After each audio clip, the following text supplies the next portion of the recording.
How's it going, everyone? Welcome to the channel.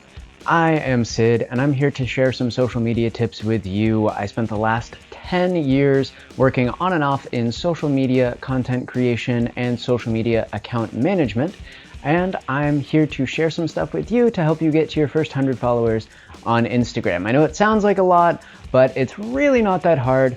Let's get right into it.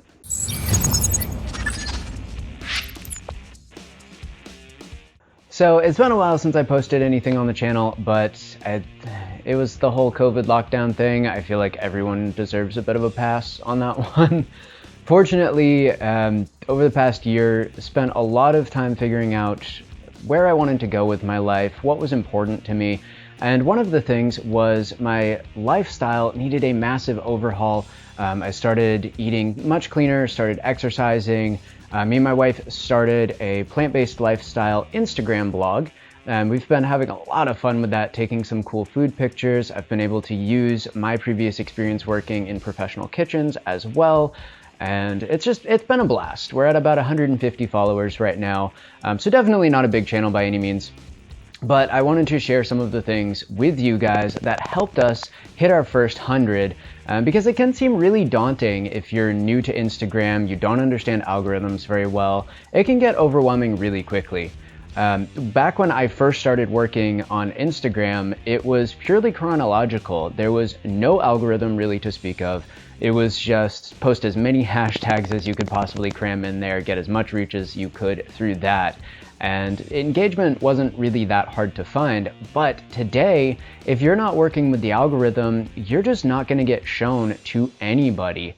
They will show even an active account like what we're running right now. Our engagement rate is really only maybe like 15 to 20% of our overall following actually gets to see our posts on a consistent basis. So that can really hurt if you're not doing the things that are going to get you pushed by the algorithm. You're just not going to grow and get absolutely nowhere with your content. And it's sad. It really is. It's such a frustrating feeling to put all of that effort in, post a really nice picture, and just have it go nowhere. So the first thing that you're going to want to do is change the mindset that you're approaching these first 100 followers with. These first 100 followers are not going to be just a number to you. These people are your cheerleaders. These are the people that are going to, through their interactions and through their fandom of your content, propel you to your next 100 and 500 and 1,000 and beyond. These are the people that are going to get you to start showing up in the top page in some smaller hashtags, 20,000, 30,000. It's possible to hit the top if you have a solid fan base getting you 30, 40, 50 likes and pushing you to that higher reach. So you need to focus on getting some solid followers who are very similar to you and share similar interests. A good way to do this is by just scrolling hashtags that you're interested in, things that you use on a regular basis in your content. Go through them and just find anybody that has content that is a similar size to you, under 1,000 followers, similar style of presentation, and just start commenting. Not things like, yo bro, nice content, huh? No, like actually talk to them, get involved, ask questions, read through their actual post, not just comment on something in the picture. Actually look through the post, see if there's a question that they asked in there. Go answer the question in the comment section and start building relationships with people instead of just focusing on this first 100 as purely numbers. Once you get into the higher following range of, over a few thousand, it gets really hard to keep up with everybody. But when you're this small, that is really your only job, is to just make sure that you're keeping up with everybody as well as you possibly can. Replying to comments when people drop them on your pictures within 24 hours. That is a huge boost in the algorithm. Once it sees that you're on top of replying to people and you're getting conversations going and you're keeping them on the app and you're keeping them interested, they'll start pushing your posts a little bit more once people get to the bottom of their feed, it will pop up with suggested posts. You might have noticed that if you scroll all the way to the bottom and you get through all of the new posts, you'll see suggested posts. Sometimes, if you have really good engagement, even as a small creator, your posts can end up there.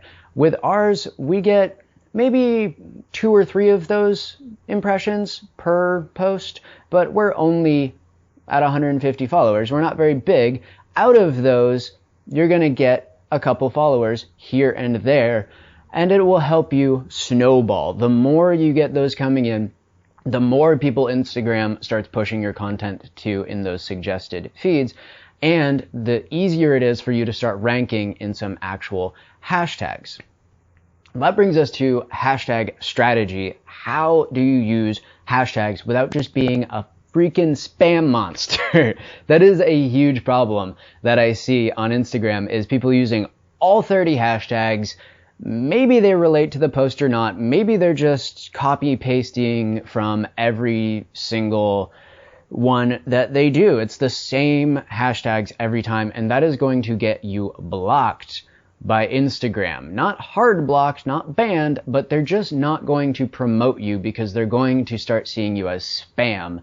I know shadow banning is kind of this myth floating around the internet, but in sort of is true in a way. If they start seeing you as a spammy account, they will limit your reach. They won't show you in suggested. They won't let you rank in hashtags, even if you do get a bunch of likes. So, how do you use hashtags? Currently, there's a meta going around where everyone's saying use 8 to 15.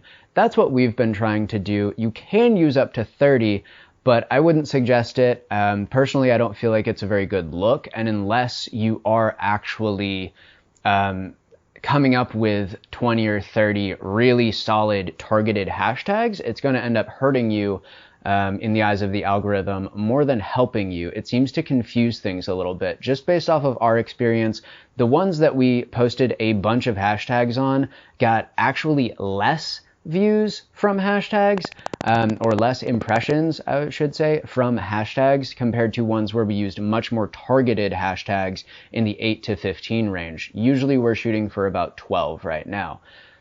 What I like to do, 3 to 5 that are pretty consistent across all of our posts, then do the next block of 10 or so very content specific to that particular post. Like if I'm doing a post about some vegan pizza that I made, I'm going to do vegan food share, plant-based food, and then I will do things that are very specific to that picture. Going to do, vegan pepperoni or plant-based cheese, or things that are going to interest people searching for those very specific hashtags. What do they want to see?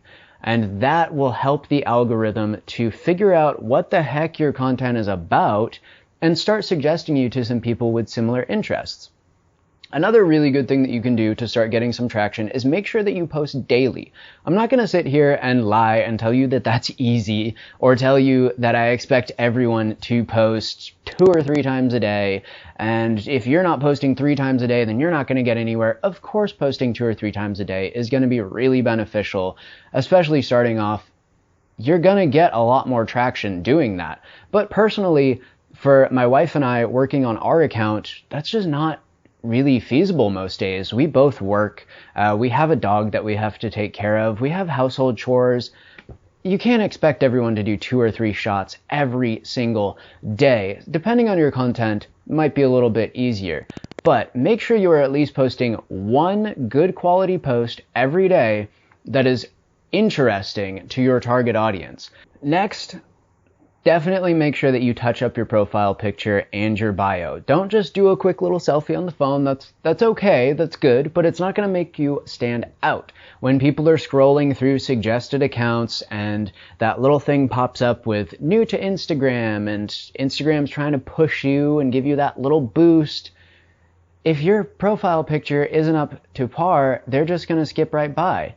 they're not going to click on it. They're not even going to get to your profile to check your bio and to check out your amazing content.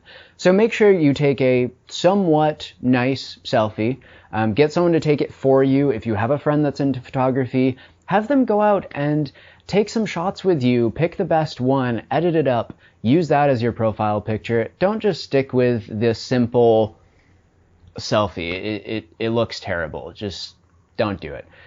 Bio is another incredibly important piece that's going to bring people in and start helping you to find those cheerleaders like we mentioned at the beginning. When you're writing out your bio, make sure that you're putting the most important aspects of your content, what you're really about, at the top of your bio. Make that the first thing that they read. Like with us, we are all about plant-based food. That is mainly what we post. We do have a little bit of travel stuff mixed in and our dog mixed in and just general lifestyle stuff, but most of what we post is food. So the first thing that we have on our profile is mentioning plant-based food. Then it moves down into the secondary categories that we focus on of traveling around our local area of the Blue Ridge Mountains and posting some cool nature shots, and then getting into our dog and things like that, extra little personal tidbits about ourselves that can start building that personal connection. But the first thing you want people to see is the first thing your content is about and what you focus on. There you go, everybody. Couple of tips to help you get started on Instagram, hit those first 100 followers. As we grow our Instagram, I will be continually researching things and keeping up on the Instagram algorithm as they're consistently changing it. I would like to do my next video about how to use Reels, but honestly, we are still in the process of figuring out that and how to maximize reach with those.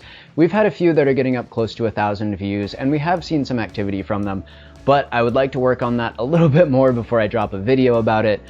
So stay tuned next time, video about Reels, how to use those to get massive reach on Instagram. It's incredible the amount of engagement that people are getting from just doing Reels. Make sure you guys like and subscribe to the channel. It really helps us out. My wife and I are saving up for a van life renovation, trying to break free from the whole rental slavery cycle and own our own home before 30, even if it's a small one on wheels. And we are so close to being able to monetize the YouTube channel, which would be an amazing little boost to our income every month. Kind of stash that aside for savings, and we just need to hit 1,000 subscribers. We definitely have enough views thanks to everybody supporting over the last year. And so yeah, make sure you share this video with everyone who might find it useful or interesting, and I appreciate you watching. See you next time.